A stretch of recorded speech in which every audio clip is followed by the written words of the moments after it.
Right, now, Yes. now. Hello. Hello, Syl. Hello. See, well, it's matching my shirt, right? See, I'm blending in. Yes, this is what I was saying. And hello, everyone, and welcome to the live. One moment, Yes. Just, Yes. I was just thinking about something I want to share real quick. That, I was just thinking I'm going through kind of an awkward phase in my life stage, one of those stages of life, right? Those awkward in-between stages. You know what I'm talking about? You ever had any of these in-between stages? Sorry, it's a bit soft for me. Yeah. Anyway, so I was thinking, and so I'm in the stage, and well, what can you do? I'm in that in-between stage between birth and death.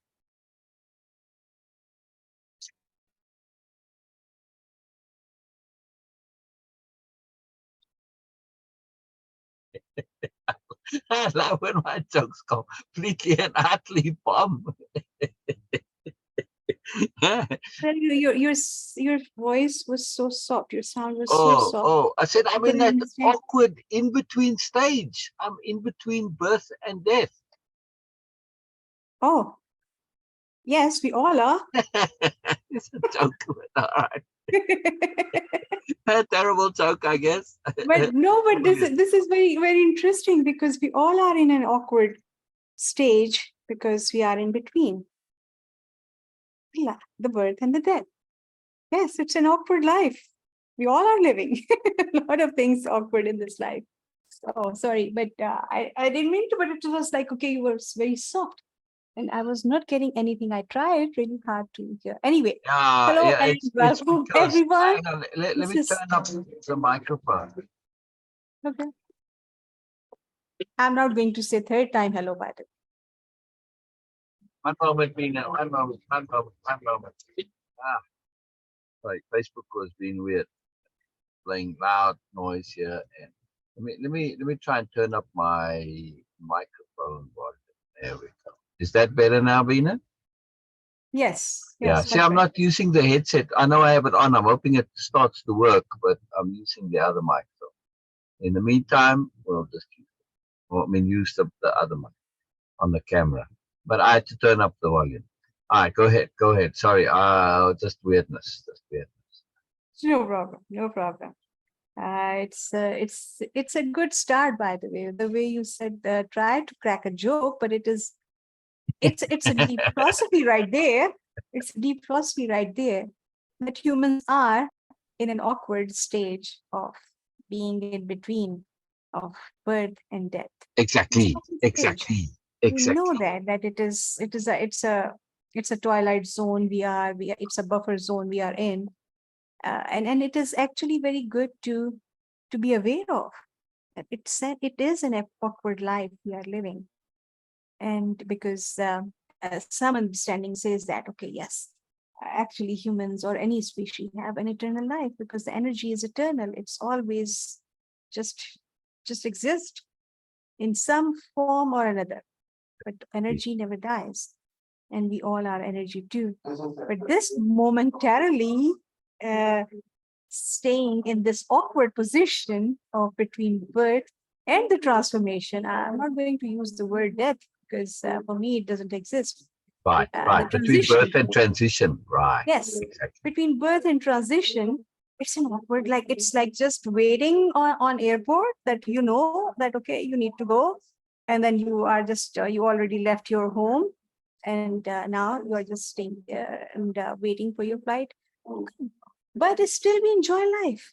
Still we enjoy those moments. And this is what life is. With all its awkwardness, with all its peculiarities, but this is life. This is what makes life really capital L life. Between birth and transition. Wow. Sorry. Getting the link. Yeah. I was getting the link for Norma. Hold on, Norma. Hang in there, Norma. Hang in there. There we go. All right. So when I get the link, then I have to click on the video. Anyway, keep going. Sorry. Hello, Norma, and hello, everyone else also. I'm saying this third time. but it is all good. Always good to say it again and again. No problem with that. Um, Sometimes I feel awkward when I have to say it again and again, because this is what I shared with you guys, that greetings are so important. Greetings are so important. They set the tone of your interaction, even if it's just in the brief moments. It sets the tone, and we have this choice to make it positive, to make it joyful, to make it valuable. We can do this by just initiating the positive greetings. And though I love people, but I was still a bit awkward into this. So I just feel so happy when they join, but still I was like, okay, yes, I'm going to say that, because I'm waiting for the space when everybody else will finish if greeting each other. And then after that, I will say, that was the courtesy thing also, to not do that, to not jump in just right away. I cannot just overtalk, like at least not deliberately, like overtalk and do all these things. But actually what I'm learning is that greetings is not going to be ever over talk. Like, okay, if you are greeting, you can greet together, no problem. If your words are different, still you can greet together, and it Yes. makes others people or more comfortable. Anyway, coming back to the life and its awkwardness. What a brilliant topic, Syl. What a brilliant topic. It is. It is. though your joke about awkwardness become really awkward when I was That awkward joke about awkwardness. Yes. yes, it gets very awkward because Yeah. I was not responding because I was not able to understand what you were saying. Wait. I retract everything because it was technical issues. You didn't hear my joke properly, so of course you couldn't appreciate it. But so it wasn't a joke; it was technical issues. Here's the That's the point qualifier. here, right? So the Yes, deeper yes, point is our ability to be able to laugh at awkwardness. Yes. yes. That's it. You know, as part of Way-of-Impeccability, it's one of the skills we look to cultivate is the ability to tell bad jokes. It's a wonderful ability.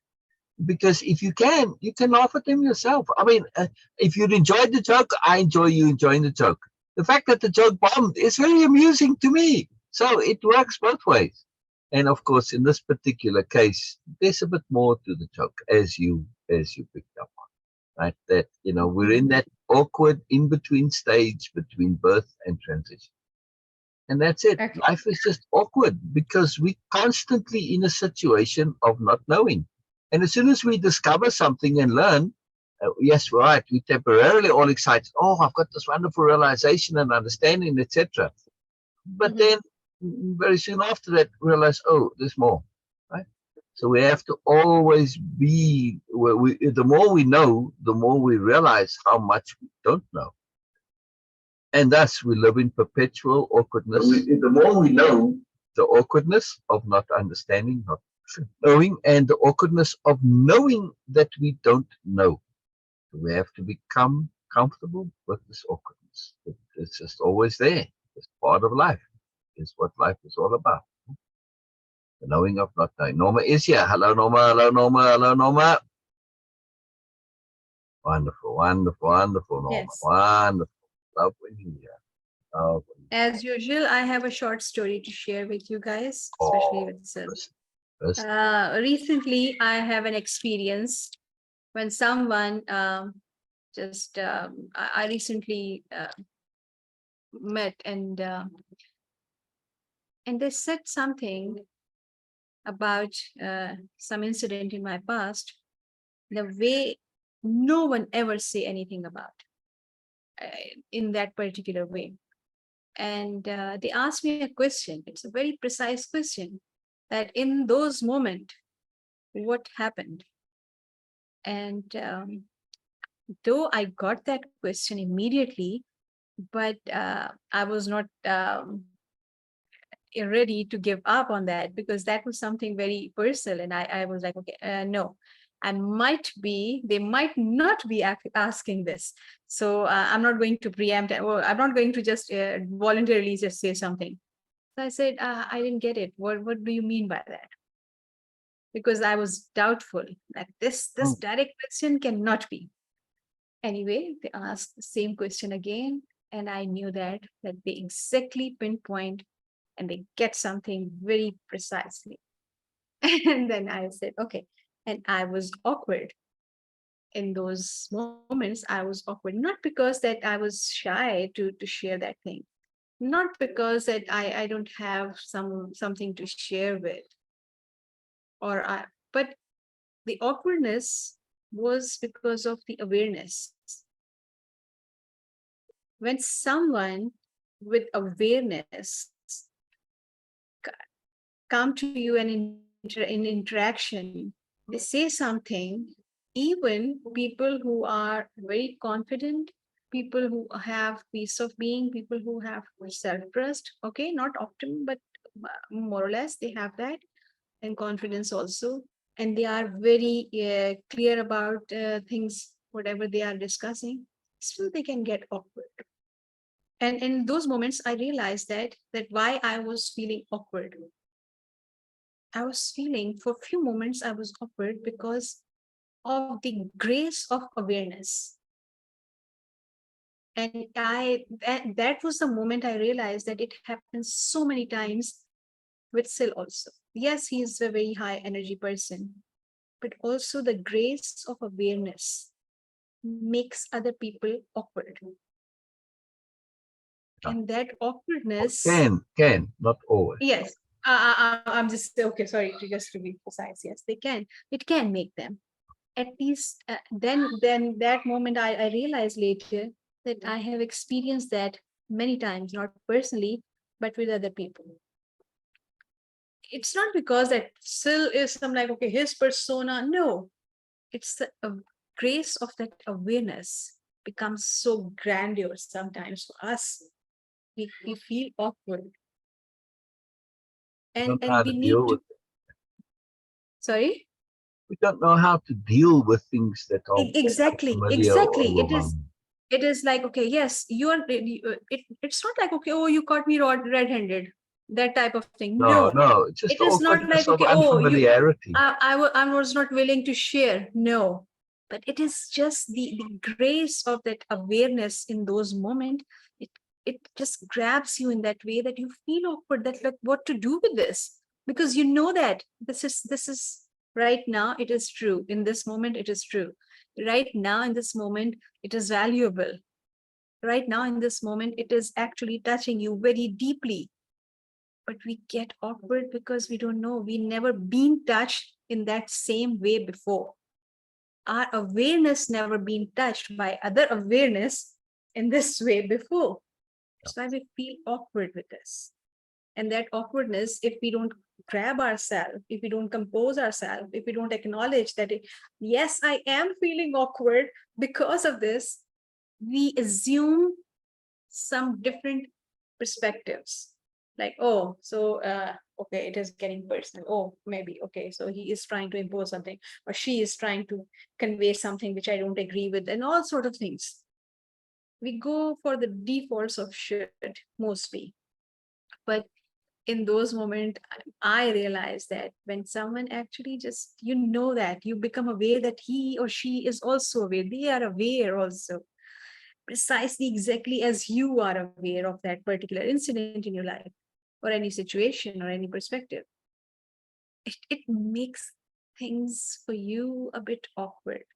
For a few moments, it was awkward, and I was like, oh. And then I said, oh, okay, exactly. Yes, it happened.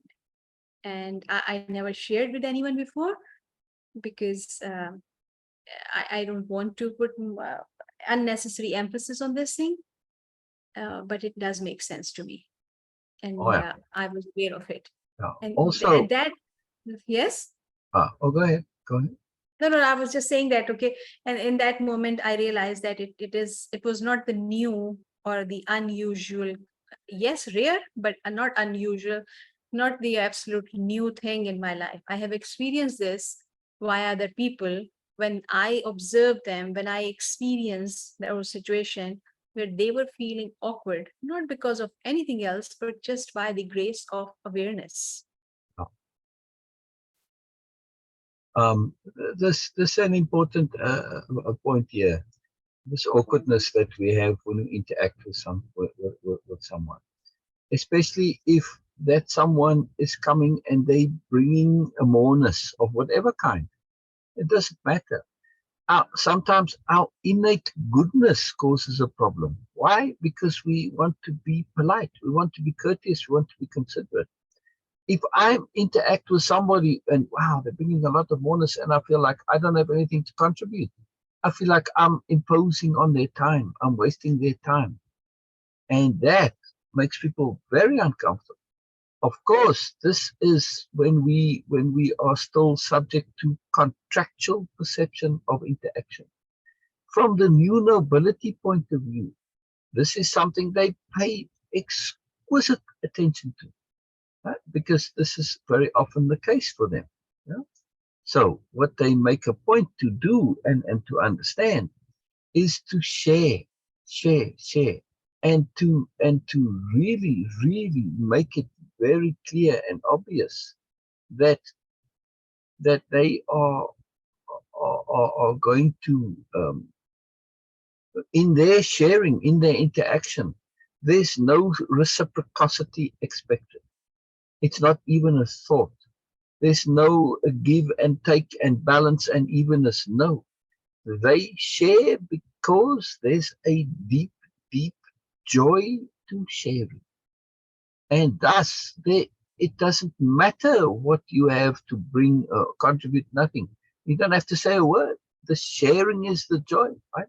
And this is a very important point that they make a great effort to emphasize and communicate, because it removes that awkwardness. Yes? Make sense, Beena? Since you were talking Definitely. about the sharing and the No, sharing. it does make sense, sir. And of course, all these aspects also exist. I was not saying or negating anything into No, I this. know you are. Yeah, I'm just adding. Yes, but for me, that was the new awareness, new understanding for me, that sometimes not because of anything else, but just the grace, the grandeur grace of awareness makes you feel awkward. Not because of any that, okay, I don't know anything, or I was not aware, no comparison, nothing at all. But just that presence, which makes you feel like, okay, yes, I can feel that presence, that awareness, without having any judgment, without having any bias, without having any conservations or reservations about anything. No, even even without having any connectivity with yourself, just pure observation, and then you realize that, oh, it was the existence, it was the presence of that huge, amazing, tremendous awareness, which makes me feel awkward. Not for because any connectivity with that person who is sharing, no, just pure awareness. Just pure awareness can also make you feel like it can caught you off guard, like, really, oh my god, okay, yes, it exists. And just in front, I'm just walking, like, okay, in a garden, everything is beautiful, comfortable, soothing, calming, and suddenly I see a humongous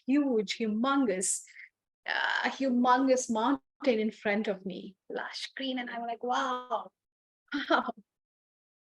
It's not like that mountain is not beautiful. No, it is beautiful. But just the grandeur of, sometimes awareness becomes so grand, and you feel that grace coming through that, exuding through that awareness, and it makes you feel like, wow, it's like, oh, really, and oh my god, I was not ready for that kind of thing. And I really enjoyed those moments, by the way. I really enjoyed those. Wonderful. And it has nothing to do with that person who was sharing that. No, pure awareness and the magic of awareness. Wonderful. Wonderful. Wonderful. And you gave me word when you were sharing the awkward joke about awkwardness. It all starts with that. It all starts with that. It all Yes. starts with that. I love it. I love it. Very cool indeed. Very cool indeed. Very cool. Yes. Yes. Brilliant. All right. What are we doing otherwise? We are going to explore the story and the consequence of these stories. I'm more interested in the consequences, by the way, always. I know that Yes. we have been Yes. discussing it like on regular basis, we do that. Yes.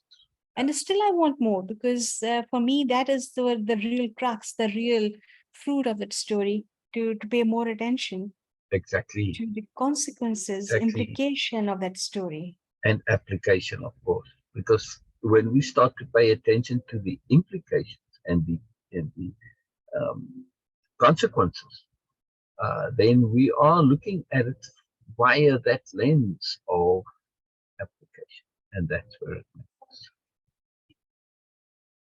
right? Yes. Very, very, very, very important. All right, let's go and look at the story, and because we haven't done any capital R reading of it, right? Wow. Yeah, because yesterday we were involved in a whole long, wonderful discussion. Same on Monday. It's fantastic. All sorts of wonderful stuff coming up. Brilliant. Brilliant. Where's my Zoom? Where's my Zoom? It's hiding away. So, uh, oh, oh, I'm only seeing a white screen, so you better tell me if my screen's okay. It's not showing me not showing me myself or the background or you or anybody. I can't see anything. Trusting that all is good. Right. Full screen. There we go. You want to read a bit, Beena? Yes, yes. Brilliant. Brilliant. All right, here we go. Or you, yeah, you can put it up on Okay, so from here. from Wilder. Yeah. So just to set the scene, we're in the takeaways of the Biella shared the origin story. Illumina and AB have come and shared their takeaways, and so we have one from Illumina and Noble. AB is an aspirant, and now we've just got somebody random, which is quite. Biella doesn't know this person; they're not an aspirant or a new Noble, and uh, they could be a tourist, they could just be a visitor. Some people come as tourists, some just come as visitors just because they're not coming for tourist reasons, just want to see and immerse and all that, right? And just experience it, even though they don't have an intent to be an aspirant, they just want to connect and be more. So there are quite a few people like that. They just kind of hang out, longer or shorter duration. And Wilder is such a one. Yes. Right. So here we go from Wilder. Yeah. Okay. Wilder cleared her throat, a touch of self consciously. An immense politeness emanated from her very core. A bit too softly, Wilder began. I only heard this today, just now precisely. I don't have a lot of comments, but enjoyed this story a lot. She shuffled her feet as she prepared, steeling herself for what she had to say.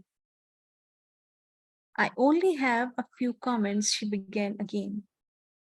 And they are: why a male subject to evaluate Angel Illumina? Let's pause right. Sort of, Pause right there. Since we're doing the capital R reading, pausing and jumping in, it is what we intend to do, and it is part of the process, right? So on that mhm. point, this is why a male subject to evaluate, right? Yes. This is a big word, and it is a perception that is, if you listen to the story, suppose it's an interpretation, but really, the story doesn't support this. You kind of have to stretch it that that is evaluating, he's observing, right, in the story. But you know, I mean, I understand how it could be seen that way. It's not a completely off the wall comment. But when we look at this from a deeper lens and through the understanding of psychology, when something is typically misperceived like this, right, it is because of personal bias, right, and personal experience, which leads to such bias, right, and likely, in this case, you know, that we have a situation where this is a typical experience. Since this is very common in life, it's not particularly unusual, right? When you can understand that Yes. it's coming through that filter of it, since we do live in a deeply, you know, well, misogynistic culture. It's changing. It's not nearly as bad as it was, right? But there's still elements of it around. And we do need to be alert and aware of those elements so that we can deal with them. Yes. Right. Yes. And you know, make Yes. sure that just because it's mostly not in evidence, and you know that things are more balanced and things have changed considerably, it doesn't mean that it's enough. Well, can't be there subtle in the background. It's like if you've had the flu, yeah, and you've got a little bit of flu left, it still affects you. It's still a botheration, right? It's irrelevant entirely. Because of course, if you don't get rid of it entirely, it just comes back again. Right? I might be using a very poor example, but because this is the situation with colds. We never really recover from them. They're always there. Why you keep getting them back again? You take the check, but so maybe not the best of example. Right. Right, carry on, Beena. Sorry, my people can't hear me. Oh, yeah. Okay. You know, it's a bit unclear. Just I was paying Yeah, because attention. I forgot I'm using the microphone on the camera. So I came to get something over here, and normally with the headset's no problem, but I forgot. So Yes. Okay. Why are male subject to evaluate angel Illumina? Sort of like a project. Seems to imply male superiority. Even your comments, Biella, done as Sebastian, suggests the same. A strong questioning flavored Wilder's takeaway. Wilder related her impressions as they came, however, in listening further. This is something I personally feel that it is exactly the same thing I was trying to articulate it before, that sometimes in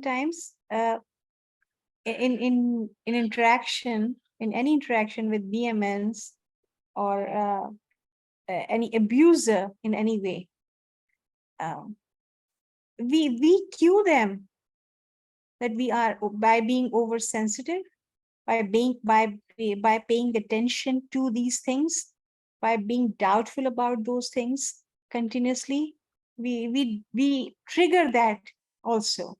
Like in this case, if she would be not uh, focused on, I wouldn't say sensitive, but if she would not be focused on just that, okay, I'm going to find something, I'm going to judge, I'm going to evaluate, then she will not ignore the boreness in it, that those comments were just pure awareness comments, and there was no evaluation, it was just pure sharing.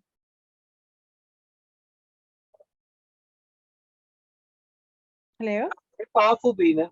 Yeah, important. Because Yes. Okay. insecurity is like catnip for BMNs. Hmm. or the insecurity of others, because they themselves are so insecure that they recognize insecurity, and they are acutely familiar with insecurity, and they know exactly how to exploit it. And because they're not particularly ethical and moral, that's exactly what they do. They use the insecurity to manipulate and abuse, yes, and to gain power and dominance and all the things that they think are important.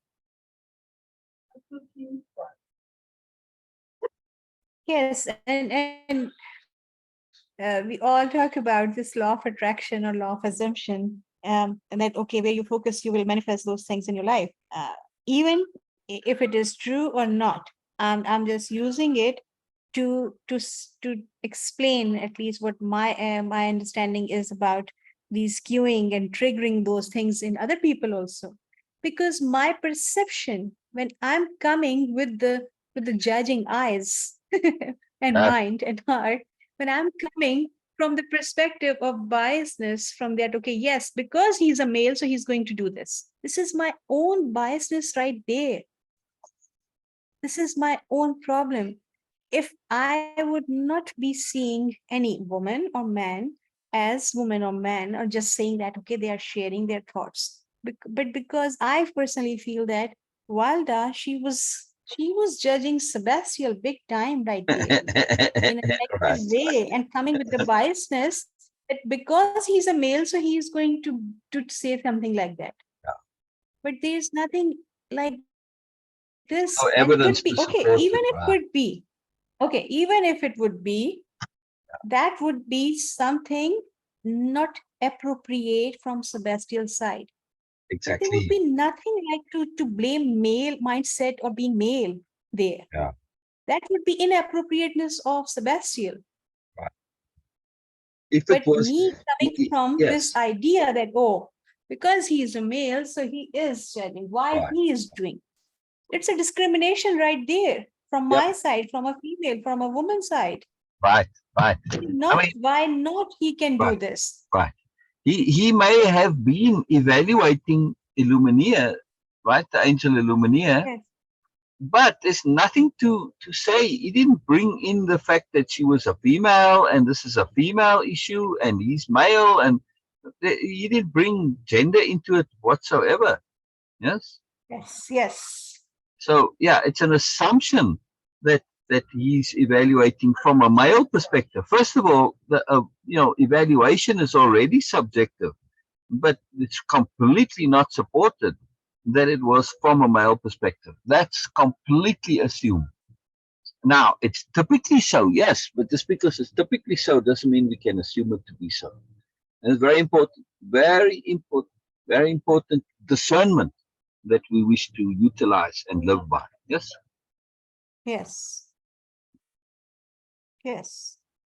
very powerful. Very Because when we talk about discrimination, we everyone, including myself, needs to be very thorough and very careful that uh, to not become a discriminating person powerful. by just focusing on. This is what I see right now. That Yeah. the way she is judging right there. Oh, why not? If there is no But it's discrimination, inappropriately judging. Judging itself, as we discussed in the last couple of days, yes, is not an issue. It's inappropriate judgment. Yes. Hmm. Read on, because Wilder's quite marvelous here. Right? We, yes, we mustn't jump to conclusions, which is another skill of of course, thinking. Well, if of we read course. the story, we wouldn't have. We stopped here. And it seems like we might be, but we're not really. But read a little bit more and see. And then it comes. Okay. Yes, please scroll. Hmm. Oh, yeah, I forgot all about that. Sorry. No, it's okay. Okay. I did like how you handled him and his remarks in the most good way. Wild as a smile, a happy one. I also liked the implied authenticity in her laugh, as Sebastian said. That was a pleasant and very meaningful thought. I liked it. Wilder smiled warmly. Biella liked her. Another thought, Wilder said. Of course, you are giving human a lot to think about as a subject of good, and I think that is very good, all in all. She smiled, her soft, gentle, warm, caring smile again, shuffling a bit more. An apology in doubt, dance. An apology in doubt, dance. She quivered. Right, that's just a beautiful little expression there, right?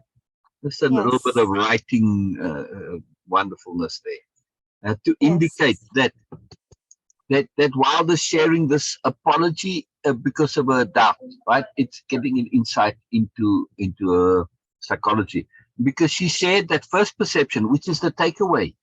She's sharing what she remembered at the time, but then it was updated and it's no longer relevant, right?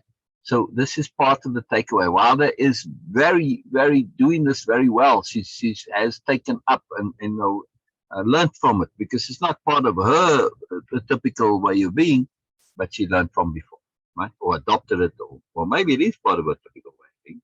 Started, but she updated in the moment, right? As she's going through yes. a takeaway, which is most wonderful. But there's still a bit of doubt there, right? And she's apologizing for the doubt. Yeah. Hmm. And you see people do this. Nice, good people like Wilder, obviously a very nice, good person. Yes. Yes.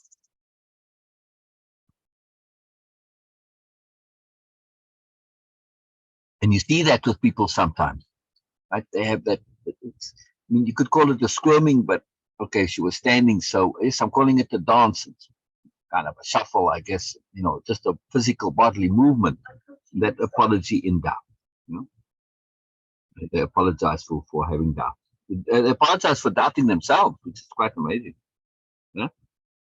Yes.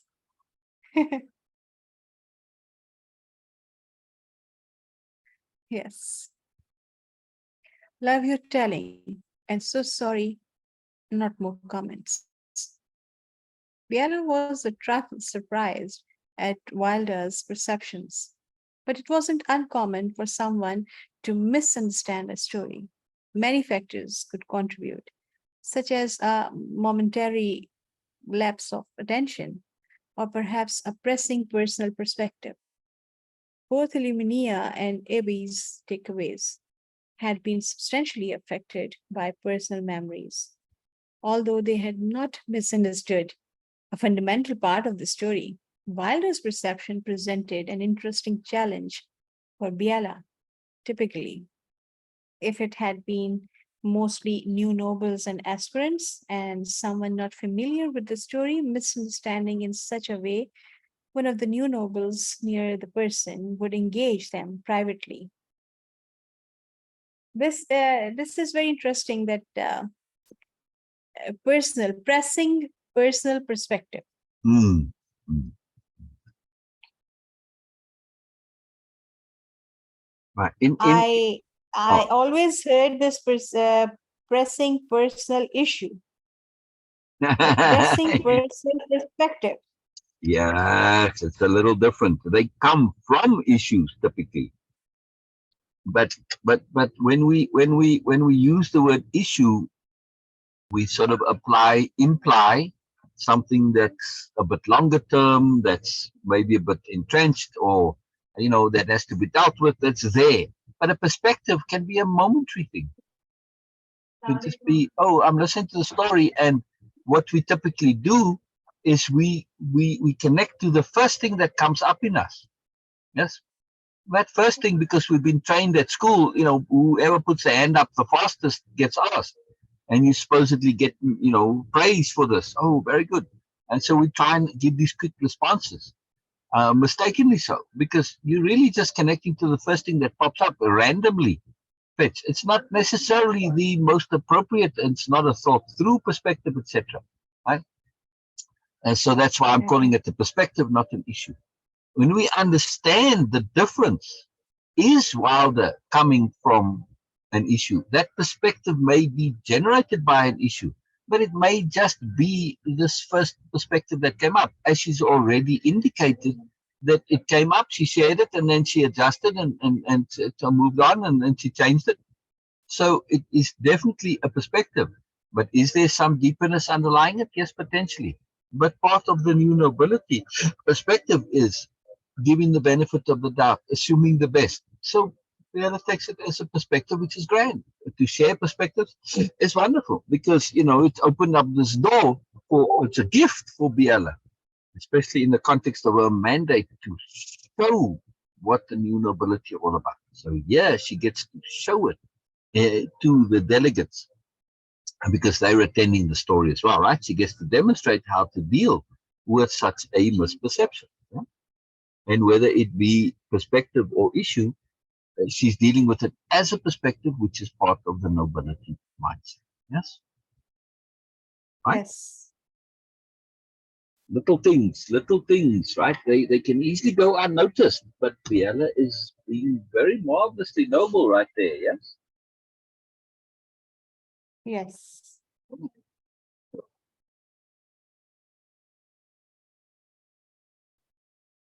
Please keep going, Yeah. Beena.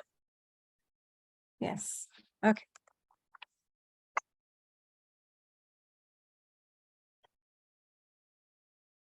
Do I need to scroll? Yes. Oh, oh, right. Sorry, just remind me to scroll. I forgot. Okay. But Biella had a delegates to consider. Concerned they too may have this perception. Besides, Biella grinned to herself there was much to the original story, which had not surfaced in this particular telling. Responding to Wilder would be an ideal opportunity to elaborate. Biella, the new nobility in Biella and the new nobility in general loved multi-purposing. Biella adjusted the illumination to take Wilder out of the light and addressed her reply to everyone.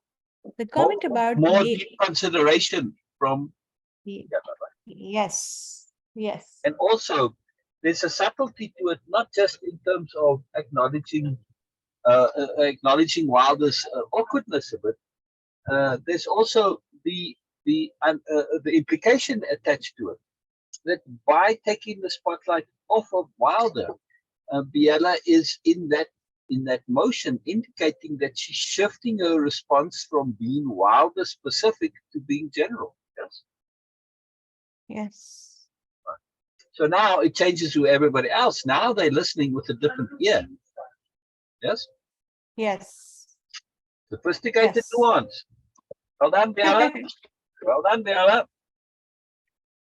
Yes. Right. Well Now, done. before we get too excited about Biella, Biella does miss something or potentially miss something later on. If we get there, I'm Oh. just going to put it out as a little teaser, that little mystery that we can look for. Mhm. Interesting. Yeah, yeah, that is interesting. Yes.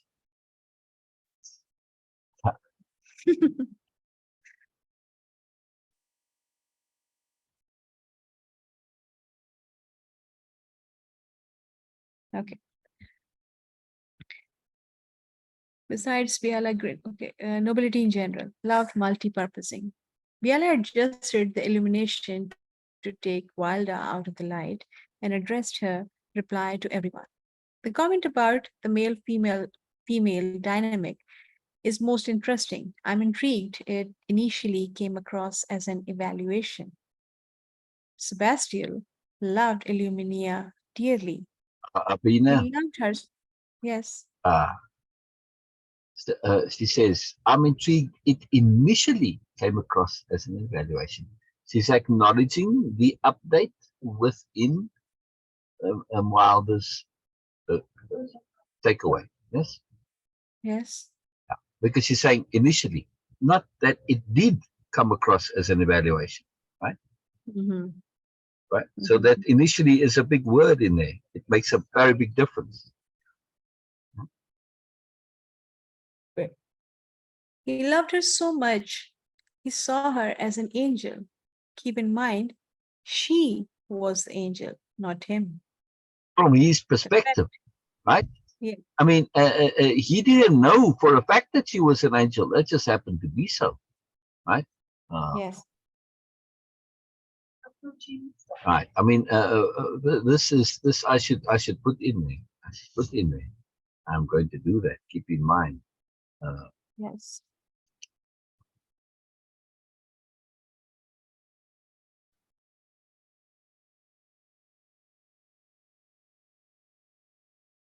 there we go.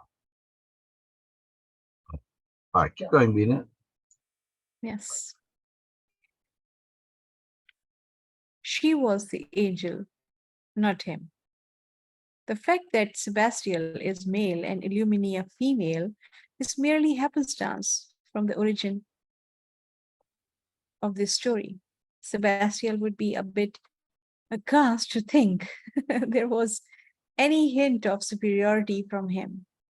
He would he would readily agree the reverse is something he might be, and most likely was guilty of.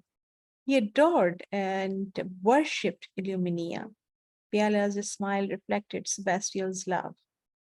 The Yeah. origin of this Oh, story. well, 1 second, Beena. I agree with you that this word worship is a bit inappropriate. Hmm.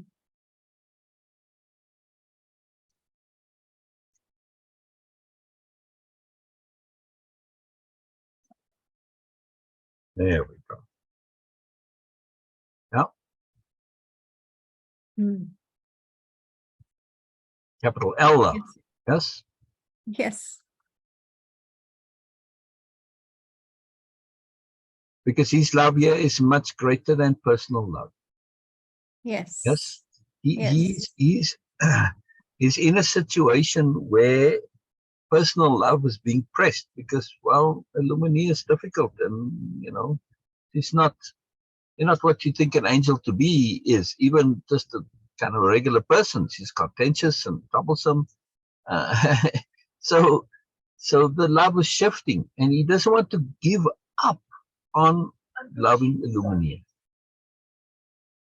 To him, Hmm. this would be a personal failure of his deeper intent towards Moreness, which he had pre-Illumina, long before Illumina, right?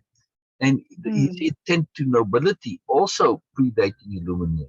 Right? That's why he's able to make this transition, because he already understands at that point. He's already well practiced. He's already expert at this power, this magical skill of perspective shifting. So he utilizes this skill in order to come to a perspective whereby he can deal with the awful truth in a most positive, wonderful way. Yes? Yes. Without needing to obviously sacrifice truth. Yes? Yes. Where he Yes. can maintain his integrity and his own personal honesty and understanding and moreness and everything, right? So this is quite an accomplishment here, if we look at it in that sense. I mean, what he's doing is very exquisitely skillful. Yes, Sebastian. Yeah? Exactly. I mean, it's a wonderful thing that he's doing, all because he doesn't want to essentially give up on this individual, right? On Illumini. That's quite a commitment to another. Yeah, Hmm. it's quite a beautiful thing in itself, right? Yes. This is love of a very different caliber. It's capital L love, yes? And it Yes. didn't matter that whether or not, again, from his perspective, he has no idea of knowing if she really is an angel or not. It's just it just happens to be in the story that she actually is. But that's what makes this such a good story, because it's got this double layered, right? So, but from his perspective, he's doing this as a complete and utter hypothetical, but he's treating it as real, right? So he doesn't say as if. He says, I'm going to treat you as an angel. That's it, end of story. It's just a fact to me. It turns out that this was actually true. But whether it was true or not, as we've stated so often from Way of Impeccability, right? Part of Way of Impeccability is to get value out of things, whether they are true or not. And this is what he does. This perspective shift of his, this understanding, this insight, this view, this connectivity, this way of relating, this capital L loving, it doesn't matter whether it's true or not. The consequence, the result of it is an entire shift of his perception and interaction, everything, right? And of course, there's all that layeredness of the queuing and what comes back. Now, if we get into the deepness of the story, this put a peculiar pressure on the angel Illumina as a mortal, right? They struggled with this idea of them being more, because they felt themselves that they were not, they felt less. And the more they got to be perceived as more, the more phony and false they came to feel. Yes. But that's an unfortunate side effect, but that's what makes this such a wonderful story. And that's why there's more to the story, right, as it comes out. Now, typically in telling, all of these details come in different tellings, different focuses, right? Look at us now. It didn't come up before, right? Other things came up. That's why it's a great story, right? There's a lot more to it.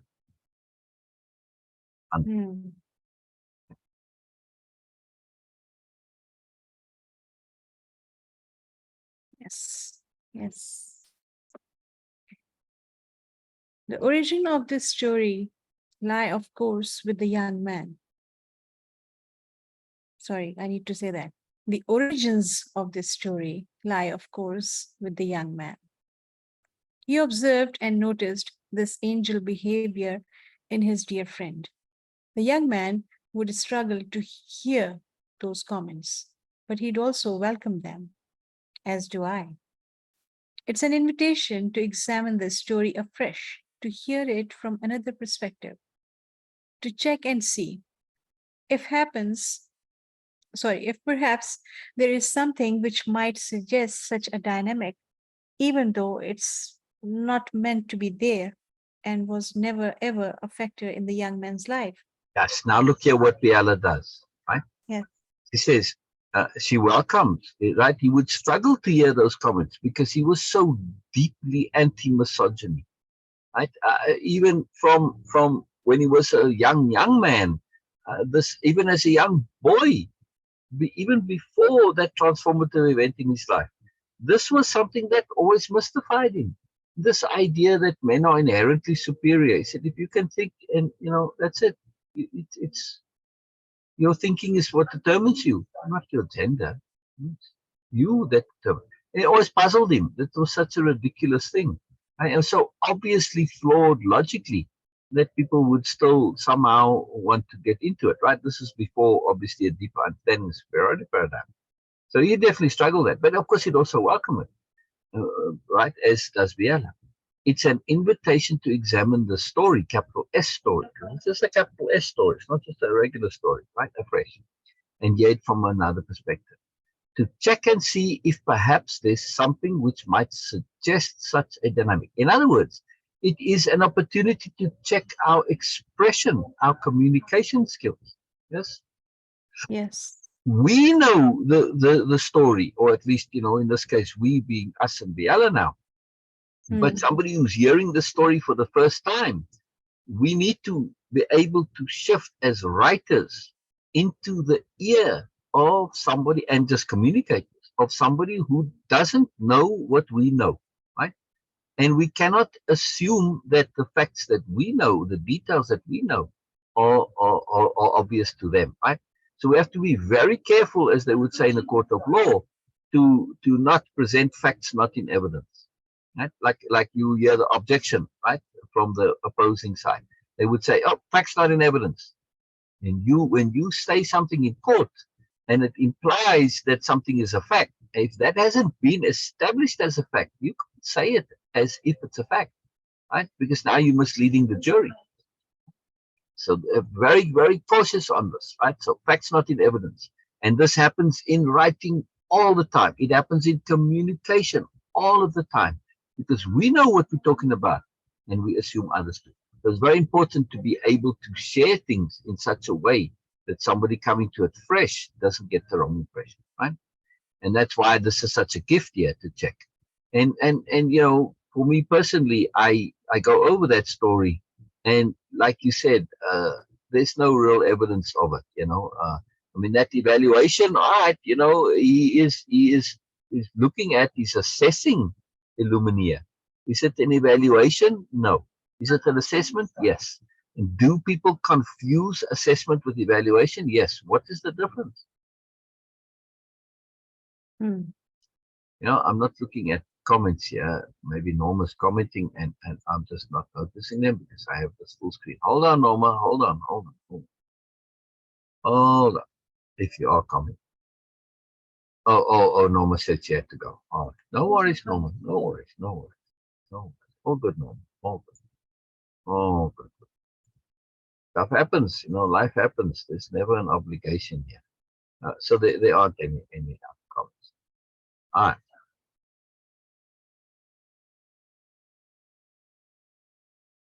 There we go. So this is a very important point, right? This point about communication. Do not assume that what's clear to us is clear to others. This is intrinsic to capital H hearing. Yes. Yes. Okay.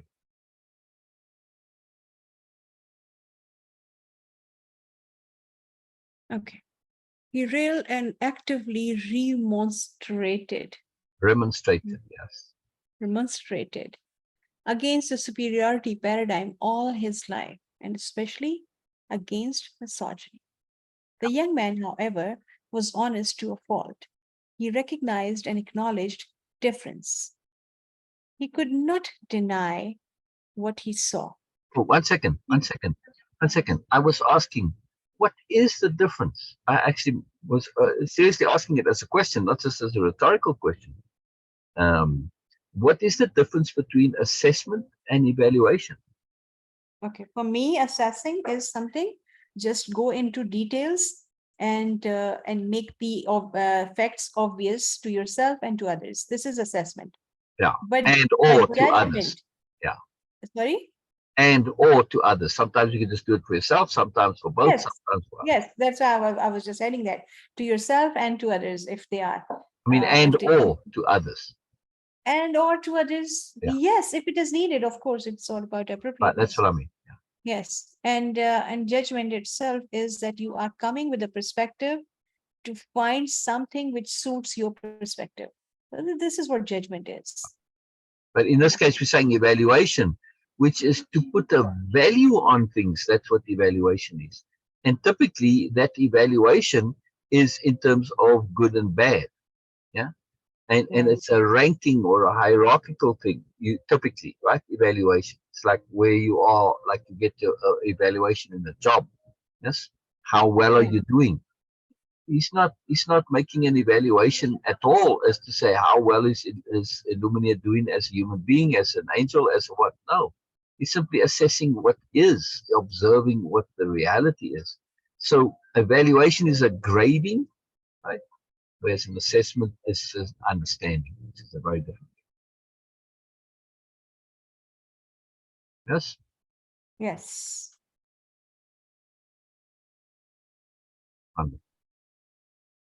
The young man, however, was honest to a fault. He recognized and acknowledged difference. He could not deny what he saw. He was substantially different, not only to his beloved Illumina, but to everyone he ever met until the point of the writing the story. He never, ever could see it as a superiority. However, he fully and utterly and thoroughly so acutely understood just exactly how he had come to be who he was. To him, there was absolutely nothing in his development into the unusual and somewhat extraordinary person he was that he could lay claim to, which made him superior. Yes. And now Biella will tell you as an expert on the young man. Mm-hmm. She will say the young man struggled all his life with everything. So, yeah, nothing came easy to him. He had to work for it all. He came to understand that his understanding of things wasn't because he had some inherent intelligence or genius or thing that just clicked and grasped it. No, he had to laboriously figure it all out by thinking it through to the end and perspective shifting to multiple perspectives. Yeah? Yes. So this was all as a result of work and labor. He understood that, yes, this was something that was of interest to him, which is why he was willing to make that effort. And he completely could see and understand that, well, if this is of no interest to you, you're not going to make that effort. To him, the rewards of making that effort were profound. However, he was also aware that not everybody would necessarily perceive the reward. Now, it's a bit of a chicken and egg here.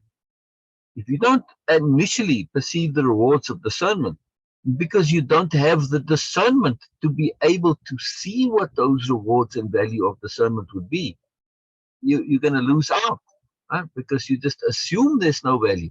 But have you had the discernment, you would be able to discern the value. So it's a chicken and egg thing, right? You lose out by not knowing, and it's based on assumption. That's why we have to be very careful when we assume what the rewards will be, what the value is. Yeah? Go and make sure that you actually are aware what the value is. Don't assume, because otherwise you get caught in this trap where you don't make the effort because of a misassumption. Right? That's a very big point here. Very big point. So the superiority is when something. If you want to feel superior, you have to have the innate uh, excellence or intelligence or knowledge or whatever, right? But where is that ever something that happens? Yeah, very seldom. You know, you take Michael Phelps, right? Most gold medals of anybody by quite a long stretch, yes. And you could say, yeah, but you know, he's got all those gold medals because he's got longer arms than everybody else. His wingspan, right, when he stretches out his arms, is way longer than anybody else, right? On average, and even most swimmers, right? There's a substantial difference, right? He's got these extraordinarily long arms. Yeah. Yes. All right. Have you ever looked into Michael Phelps's training regimen? Yeah. Look it up at some point. Yeah. Well, look it up when you're full of energy. Don't look it up when you're tired, because I guarantee you, if you're tired, it's going to make you feel even more tired and maybe even depressed. Like, oh, seriously, dude, really, you doing all of this? My point that I'm making, even when somebody has some innate superiority, like these extra long arms, in order to compete at that level, he still has to train just as hard as anybody else. Does it give him a bit of an edge? How often did he win his races by literally a fraction of a second, like 1/100th or 1/10th of a second? Most of the time, yes. So Yes. those extra long arms, did they truly give him an advantage? Yes, you could say maybe it made that 0.01%, that 1/100th of a second fractional difference. All right, but you could just as well say maybe that's just because he trained really hard. Yes. Because I promise you, you're going to probably find some people with very long arms who aren't, gold medalists. Yeah, right. Yes. So my point Yes. is, when we look at innate superiority, it matters little when you've got some advantage. Now, is there somebody who's got an advantage in everything? Well, you know, with everything there's balance, right? For instance, you know, if you're very tall, you can't necessarily do things that very short people can do easily. So you lose out there, or whatever. I'm just saying it's always balanced to things. So this whole idea of innate superiority, complete myth and nonsense. Right? In life in Yes. general, this doesn't happen. Yes. When people have a little bit of a something, it makes them, in order to really utilize that, you've got to make the effort. Yes. I see this particularly with intelligence. This is one of the most stupid flaws of intelligence. When people are intelligent, and particularly when they are told they are intelligent, they just say, oh, I'm intelligent, I don't need to do anything. It's the most stupid thing ever. That's why it's so amusing that intelligence can be profoundly stupid. I saw it in my parents. They are technically intelligent, yes. They have the ability to process and think. Yes. Just having the ability doesn't mean that you are practiced at it. Michael Phelps has the ability to swim fast. But without practice and training, he doesn't get to actually exercise and train that ability. Yes, ability is a potential, not an actuality. Yes, Exactly. we have to train that. Intelligence, likewise, is a potential, not an actuality. You have to train that intelligence. You have to practice it, and so intelligence like this obviously is now thwarted and subverted by arrogance. Yes. Oh, I'm intelligent. I don't need to study. I don't need to work. I don't need to think. I'm just intelligent. I'm just going to know. I'm just going to automatically be superior. How's that working for you? Exactly. That's the other part, that they fail to look at the reality. Exactly. Exactly. So I guess that it's a good point to stop the story right here, and then we will continue tomorrow. Yes. Yes. And this point, to him, there was absolutely nothing in development into the unusual and somewhat extraordinary person he was that he could lay claim to, which made him superior. Not would lay claim to, could. From his perspective, absolutely nothing. Because this had come up in the young man's life, where people said, oh, this was because of this and this was because of this. And he would constantly say, no, it didn't come because of, I had some influence in my life, or, some genetic predisposition or my circumstance. No, it came because I made the effort. End of story. End of story. Exactly. All of what he was because he made it. Brilliant, Beena. Brilliant. Since Norma's not here, comments in case somebody else is here. Anybody listening, thank you for listening. Just in case, I'll give a shout out, maybe Ramsey or Tasaba or somebody, So people always welcome comments. And, again, we don't do this because of watches and likes and all this. None of the usual reasons apply. We do this for our own pure, personal, wonderful, magical reasons, which are many, but none of them are the usual reasons. Yes, right, Beena? Not the one. So exactly. you are here, we love it and we appreciate it and enjoy it, but we're going to do it regardless. Yes? Oh, yes. Thank you. Thank you so much, Syl, for sharing. It's a free sharing, and we just love to be here. We just love to share the story. Yes, of course, everyone is welcome and so much appreciated and loved. Also, at the same time, this story, this sharing is free and absolutely without any expectations. And that is the magic of it. See you guys tomorrow, hopefully, and see you, of course, see you soon, Syl. And by the way, I like your background. Oh, me too. Me too. Yes. Me too. Even though I can't see it right now, but I love it also. Okay. Bye-bye. Bye for now. See you soon.